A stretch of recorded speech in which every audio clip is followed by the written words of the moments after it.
పావులూరి అధ్యక్షులు, ఆంధ్రప్రదేశ్ విశ్వబ్రాహ్మణ సంఘం బీసీ వేదిక సభ్యులు ఈరోజు అనంతపూర్లో బీసీ వేదిక తరఫున బీసీ కుల సంఘ నాయకుల యొక్క ఆత్మీయ సమావేశం నిర్వహించిన సందర్భంలో ఇప్పటి వరకు విజయవాడ, గుంటూరు, ఉత్తరాంధ్ర, కడప జిల్లాల్లో ఏదైతే అభిప్రాయ సేకరణ చేశామో దానికి భిన్నంగా ఈరోజు ఇక్కడ ఉన్నటువంటి బీసీ, ఎస్సీ, ఎస్టీ, మైనారిటీ నాయకులు అందరూ కూడా రావటము, కన్వీనర్గా మా యొక్క అడ్వకేట్ సాబ్ వారి ఆధ్వర్యంలో వారి నాయకత్వంతో బహుజన సమాజం యొక్క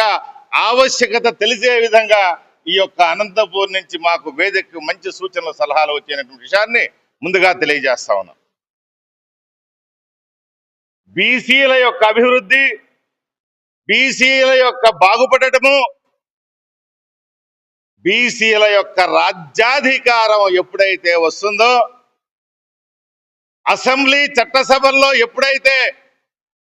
వారి యొక్క న్యాయమైన కోరికల కోసము చట్టాలు చేసుకోగలుగుతారో అప్పుడు మాత్రమే సమగ్ర అభివృద్ధి జరుగుతుందనేటువంటిది ఈ బీసీ వేదిక లక్ష్యంగా భవిష్యత్ ప్రణాళిక నిర్ణయంలో 153 బీసీ కుల సంఘ నాయకత్వం మొత్తాన్ని కూడా